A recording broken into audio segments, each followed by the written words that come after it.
क्या एक शिक्षक और इंजीनियर पूरे देश के युवाओं की आवाज बन सकता है? क्या एक व्यक्ति का शांतिपूर्ण आंदोलन लाखों लोगों को शिक्षा व्यवस्था पर नए सिरे से सोचने के लिए प्रेरित कर सकता है? नमस्कार दोस्तों, आज हम बात करेंगे सोनम वांगचुक की, एक ऐसे इंजीनियर, शिक्षा सुधारक और सामाजिक कार्यकर्ता की, जिन्होंने शिक्षा, पर्यावरण और हिमालयी क्षेत्रों से जुड़े मुद्दों पर अपने काम से अलग पहचान बनाई। लेकिन आखिर सोनम वांगचुक हैं कौन? उनकी यात्रा कैसे शुरू हुई और उनके विचारों ने इतने लोगों का ध्यान क्यों आकर्षित किया? आइए शुरुआत से समझते हैं। सोनम वांगचुक का जन्म लद्दाख के एक छोटे से गांव में हुआ।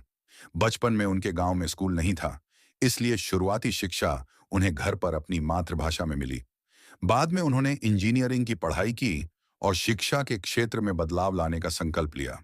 उन्होंने महसूस किया कि पारंपरिक शिक्षा प्रणाली कई बच्चों की वास्तविक प्रतिभा को पहचान नहीं पाती। इसी सोच के साथ उन्होंने लद्दाख में व्यावहारिक शिक्षा पर आधारित मॉडल विकसित करने में योगदान दिया और SECMOL, students educational and cultural movement of Ladakh जैसे प्रयासों से जुड़े। उनके कई नवाचारों और शिक्षा सुधार के प्रयासों की देश और विदेश में सराहना हुई। पर्यावरण संरक्षण के लिए विकसित किए गए आइस स्तूपा जैसे नवाचारों ने भी उन्हें अंतर्राष्ट्रीय पहचान दिलाई। सोनम वांगचुक का नाम फिल्म 3 इडियट्स के किरदार फुनसुक वांगडू से भी जोड़ा जाता है। हालांकि उन्होंने कई बार कहा है कि वे स्वयं उस किरदार नहीं हैं और फिल्म से अपनी अलग पहचान बनाए रखना चाहते हैं। समय के साथ उनका काम केवल शिक्षा तक सीमित नहीं रहा। उन्होंने पर्यावरण संरक्षण, जल संकट, हिमालयी क्षेत्रों के विकास और युवाओं से जुड़े कई विषयों पर लगातार अपनी बात रखी। हाल के वर्षों में शिक्षा व्यवस्था और प्रतियोगी परीक्षाओं को लेकर देश भर में चर्चा बढ़ी। इसी दौरान सोनम वांगचुक के विचार और सार्वजनिक अभियान फिर से राष्ट्रीय स्तर पर चर्चा में आए। कुछ लोगों ने उनके विचारों का समर्थन किया, जबकि कुछ ने अलग राय रखी। यही लोकतंत्र की विशेषता है, अलग अलग विचारों के साथ शांतिपूर्ण संवाद। लेकिन आखिर जंतर मंतर पर क्या हुआ?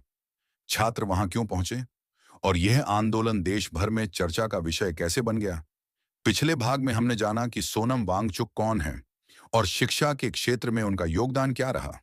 अब बात करते हैं उस आंदोलन की जिसने पूरे देश का ध्यान अपनी ओर खींचा। सोनम वांगचुक का कहना रहा है कि शिक्षा का उद्देश्य केवल नौकरी दिलाना नहीं, बल्कि ऐसे नागरिक तैयार करना है जो समाज की समस्याओं को समझें और उनके समाधान खोज सकें। इसी सोच के साथ उन्होंने कई सार्वजनिक अभियानों और संवादों में हिस्सा लिया।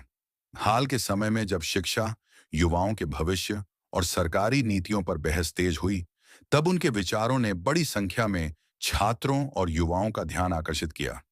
सोशल मीडिया के माध्यम से भी उनकी बातें लाखों लोगों तक पहुंची। इसी दौरान जंतर मंतर एक बार फिर चर्चा में आया। यह स्थान लंबे समय से लोकतांत्रिक तरीके से अपनी बात रखने और शांतिपूर्ण प्रदर्शन करने के लिए जाना जाता है। यहाँ अलग अलग मुद्दों पर लोग अपनी मांगें सरकार और जनता के सामने रखते रहे हैं। आंदोलन के दौरान बड़ी संख्या में छात्र, सामाजिक कार्यकर्ता और समर्थक जंतर मंतर पहुंचे। उनका कहना था कि शिक्षा व्यवस्था में पारदर्शिता, निष्पक्षता और जवाबदेही बढ़ाने के लिए सुधार आवश्यक है। दूसरी ओर प्रशासन का कहना था कि किसी भी प्रदर्शन के दौरान कानून व्यवस्था बनाए रखना उसकी जिम्मेदारी है। इसी कारण कई जगह सुरक्षा बढ़ाई गई और बैरिकेड लगाए गए। इस पूरे घटनाक्रम के दौरान मीडिया की भी महत्वपूर्ण भूमिका रही। टीवी चैनलों, समाचार वेबसाइटों और सोशल मीडिया पर आंदोलन से जुड़ी तस्वीरें और वीडियो तेजी से साझा किए गए। इससे यह मुद्दा देश भर में चर्चा का विषय बन गया। हालांकि आंदोलन से जुड़े सभी लोगों की राय एक जैसी नहीं थी। कुछ लोग इन मांगों का समर्थन कर रहे थे, जबकि कुछ का मानना था कि समस्याओं का समाधान बातचीत और संस्थागत प्रक्रियाओं से निकाला जाना चाहिए। यहीं से यह आंदोलन केवल एक प्रदर्शन नहीं रहा, बल्कि शिक्षा, युवाओं के भविष्य और लोकतांत्रिक संवाद पर राष्ट्रीय चर्चा का विषय बन गया। जैसे जैसे आंदोलन की चर्चा बढ़ी, वैसे वैसे देश भर के छात्रों और युवाओं की नजरें दिल्ली के जंतर मंतर पर टिक गईं। सोशल मीडिया पर लाखों लोग इस विषय पर अपनी राय देने लगे। किसी ने आंदोलन का समर्थन किया तो किसी ने अलग दृष्टिकोण रखा।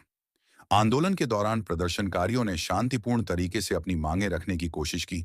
उनके अनुसार शिक्षा व्यवस्था में पारदर्शिता, निष्पक्षता और जवाबदेही बढ़ाने के लिए सुधार जरूरी है। उनका कहना था कि छात्रों का भविष्य किसी भी देश की सबसे बड़ी पूंजी होता है। दूसरी ओर प्रशासन ने सुरक्षा व्यवस्था बनाए रखने के लिए अतिरिक्त पुलिस बल तैनात किया और कई स्थानों पर बैरिकेड लगाए। प्रशासन का कहना था कि नागरिकों को शांतिपूर्ण प्रदर्शन का अधिकार है, लेकिन कानून व्यवस्था बनाए रखना भी उतना ही आवश्यक है। इसी दौरान कई समाचार चैनलों और डिजिटल मीडिया प्लेटफॉर्म पर आंदोलन की लगातार कवरेज हुई। इससे यह मुद्दा देश भर में चर्चा का विषय बन गया। अलग अलग विशेषज्ञों ने शिक्षा सुधार, परीक्षा प्रणाली और युवाओं के भविष्य पर अपनी राय रखी। सोनम वांगचुक ने भी कई अवसरों पर यह बात दोहराई कि उनका उद्देश्य संवाद और शांतिपूर्ण तरीके से अपनी बात रखना है। उन्होंने युवाओं से संयम बनाए रखने और लोकतांत्रिक तरीकों से अपनी आवाज उठाने की अपील की। हालांकि इस पूरे घटनाक्रम को लेकर लोगों की राय अलग अलग रही। कुछ लोगों ने आंदोलन को शिक्षा सुधार की दिशा में एक महत्वपूर्ण पहल माना, जबकि कुछ का कहना था कि ऐसे मुद्दों का समाधान बातचीत, नीतिगत बदलाव और संस्थागत प्रक्रियाओं के माध्यम से होना चाहिए। यही कारण है कि यह आंदोलन केवल एक स्थान तक सीमित नहीं रहा, बल्कि पूरे देश में शिक्षा, युवाओं के भविष्य और लोकतांत्रिक भागीदारी पर व्यापक चर्चा का विषय बन गया। अब सबसे बड़ा सवाल यह था कि आगे क्या होगा। क्या सरकार और आंदोलन से जुड़े लोगों के बीच कोई समाधान निकलेगा? जैसे जैसे आंदोलन आगे बढ़ा, एक बात साफ दिखाई दी।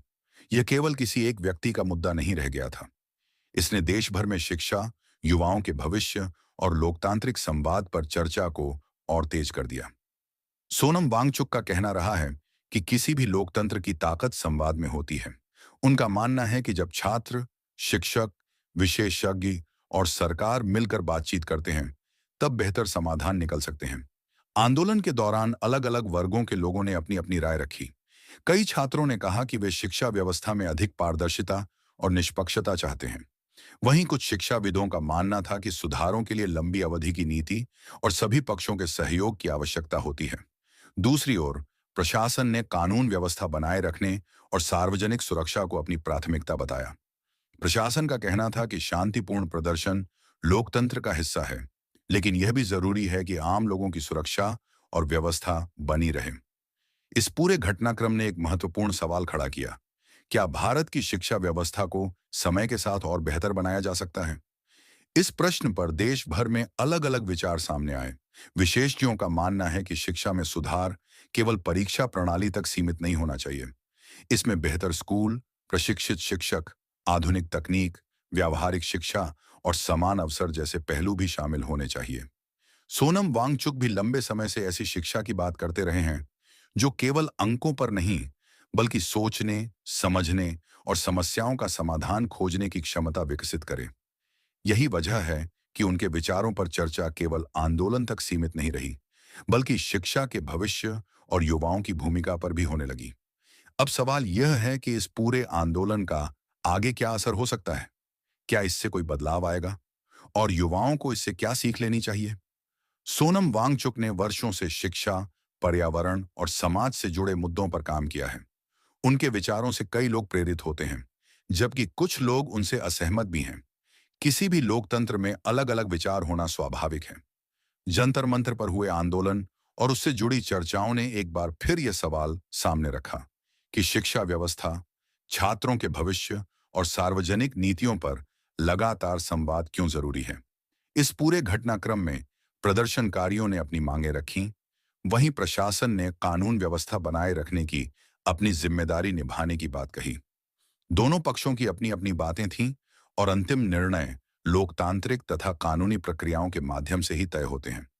इस विषय से सबसे बड़ी सीख यह मिलती है कि किसी भी मुद्दे को समझने से पहले विश्वसनीय जानकारी देखनी चाहिए, अलग अलग पक्षों को सुनना चाहिए और बिना पूरी जानकारी के किसी निष्कर्ष पर नहीं पहुंचना चाहिए। भारत का भविष्य उसके युवाओं के हाथ में है। इसलिए शिक्षा, ईमानदारी, वैज्ञानिक सोच और शांतिपूर्ण संवाद किसी भी समाज की सबसे बड़ी ताकत है। आपकी इस विषय पर क्या राय है?